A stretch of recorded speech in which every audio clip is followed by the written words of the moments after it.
العمود بتاع الاكل وكده. لكن دلوقتي مع وجود العلب دي فالدنيا بقت سهله جدا. انا إيه اللي يخليني اشيل عمود اكل وانا عندي العلب اصلا هي خفيفه؟ من أسوأ الحاجات اللي اشتريتها في جهاز بنتي هي عمود الأكل ده أو حافظة الطعام الاستانلس. رغم إن هي الخامة بتاعتها حلوة جدا وكبيرة، ولكن هي تقيلة جدا ومش عملية.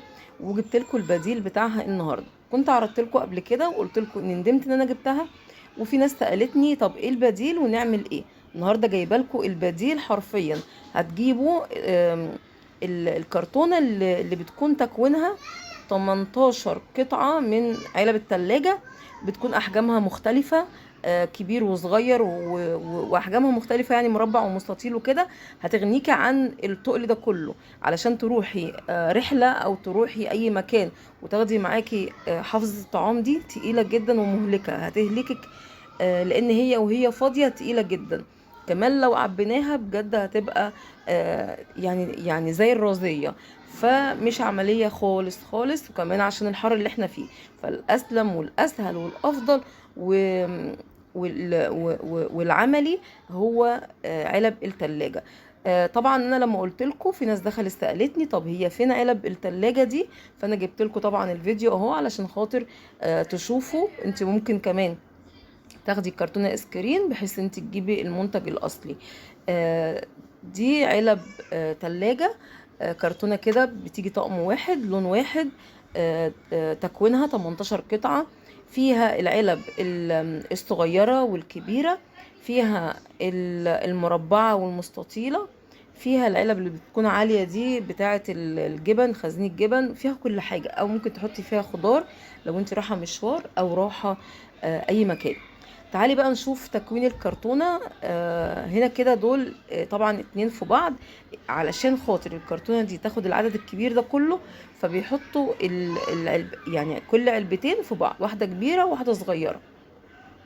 دي اول واحدة وده اول مقاس. وطبعا الغطا بتاعها كده هو بلاستيك على سيليكون، يعني تحس ان هو بلاستيك طري ما بينكسرش. العلب كمان بتخش الميكروويف.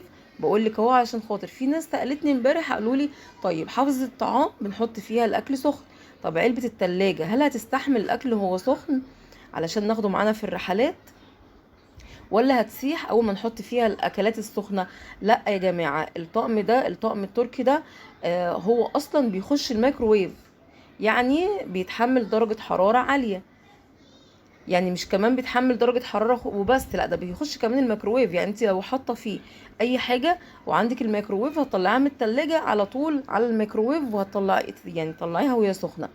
آمن جدا جدا. طبعا عليه كل البيانات من تحت، من العلب من تحت، يعني كل علبة عليها العلامات بتاعتها اللي تخليكي تتأكدي ان ده بلاستيك صحي ولا لا.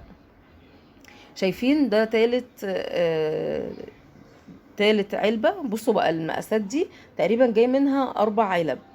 4 علب صغيرين واربعة كبار. العلبتين دول منهم علبتين، يعني كمان هنلاقي واحدة كمان في الكرتونة فيها واحدة كبيرة واحدة صغيرة. طبعا دول للخضار، لو عاملة خضار وفيه لحوم او حاجة. ممكن كمان للحاجات اللي في التلاجة، يعني تحطي فيها جبنة، يعني تخزني جبنة فيها. الجبنة البيضة او القريش اللي بنحطها بالمية والملح وكده هتبقى حلوة قوي. للرحلات بقى ممكن تحطي فيها اي اكلات، اي اكلات حرفيا هتبقى حلوة جدا جدا، لان هي بتاخد يعني كمية حلوة، لان هي كمان عالية للحاجات اللي ايه السايله شويه يعني. لكن العلب دي كلها بقى طبعا للرز والمكرونات، مكرونه بشاميل، كفته، لجبن، لاي حاجه. فهتنفعك حرفيا في الرحلات والمصايف. كمان الغطا بتاعها محكم جدا. طيب عمود الاكل كنا دايما بنستخدمه واحنا رايحين بقى يعني المصايف، واحنا رايحين العمره، واحنا رايحين الحج، واحنا رايحين مستشفى. بس طبعا الكلام ده مبقاش يعني دلوقتي. فعلشان تشيلي العمود ده كله، حتى لو خفيف، حتى لو انت جبت نوع اخف كمان، ما بقاش حد بيعمل كده. العلب دي كانت الاول مش موجوده، فكنا بنضطر ناخد العمود بتاع الاكل وكده. لكن دلوقتي مع وجود العلب دي فالدنيا بقت سهله جدا. انا إيه اللي يخليني اشيل عمود اكل وانا عندي العلب اصلا هي خفيفه؟ بصوا بقى، انا عايزه اقول لكم وانا رايحه العمره يعني كنت برضو يعني اكيد بناخد معانا اكلات، وبناخد اكل في ايدينا كده، علشان خاطر يعني اليوم بتاع السفر. يعني ممكن في المطار بنطلع بناكل، ممكن يعني ممكن، فاهمين انتوا ازاي، وفي الطيارة كده يعني. فلازم يكون حاجات خفيفة في ايدك، ما ينفعش حاجات تقيلة زي العمود بتاع الاكل. ففي كل الاحوال احنا ما بقدرش نحتاجه، فاوعي تجيبيه في جهازك، الغيه خالص. الحاجة الحاجة اللي انتوا شايفين ان هي مش هتبقى عملية بجد، يعني ما تجيبوهاش. العادات والتقاليد ولازم نجيب والناس هتعيب علينا وكل الكلام ده ملوش اي لازمة، ملوش اي 30 لازمة. هاتي الحاجة العملية. الحاجات دي ما كانتش موجودة زمان، زي طقم التلاجة ده ما كانش موجود. فاذا هو بقى يغنينا، فنسقط بقى من حساباتنا موضوع العمود بتاع الاكل او حافظة الطعام. لان عايزه اقول لكم حافظة الطعام اللي بتكون بلاستيك بتحمض الاكل وبتبوظه على طول، لان هي بتخلي الاكل سخن اطول وقت ممكن فبيضرب. فبلاش منه خالص. كمان شنطة المعالق برضو قلت لكم بلاش منها، لان دي كانت زمان كانت موضة. كان زمان كان بقى اللي ما بتجيبش شنطة المعالق كانت بتبقى يعني مقصرة. دلوقتي لا خالص. الناس نفسها يعني اي حد تساليه يقول لك ما تجيبيهاش، احنا جربنا. وانا فعلا انا ما سمعتش الكلام وعملت لكم فيديوهات بكده، والفيديو اللي جاي هيكون على شنطة المعالق، وهفتح لكم شنطة من جوه هنشوف ايه اللي فيها.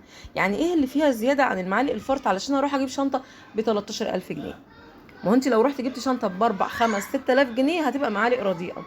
فبلاش خالص، وهاتيلك المعالق الفرادات. طيب هنرجع تاني لمرجوعنا.